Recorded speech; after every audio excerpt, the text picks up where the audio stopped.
சிவபெருமான் ஆன்மீகத்திறன் கொண்ட ஒரு தோரணம். அகர முதலியாய சிவபெருமான் எட்டாத தெய்வமும் அளவளாச்சுடருமானவர். தேவலோகத்தை இயற்றும் மற்றும் அழிக்கும் சக்தியின் வடிவம். காவிய யுகங்களில் தன்னுடைய திருப்பொருள், தாண்டவ நடனம் மற்றும் கருணையை வெளிப்படுத்தும் ஸ்ரீமான் சிவபெருமான். கங்கை கோபவனமாக ஆன்மீகத்தை மீண்டும் நிலைநிறுத்த சிவபெருமான் தனது சிரசில் கங்கை ஆரவாரம் செய்யச் செய்தார்.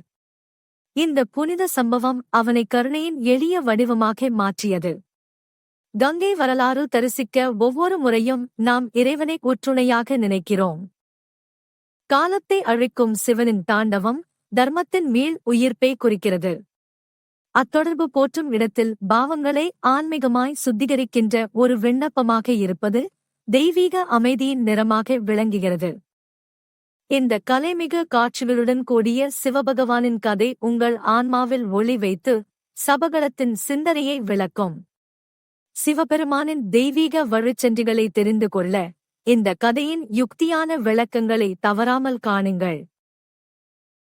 நேரம் இன்றி கேட்க வேண்டுமா?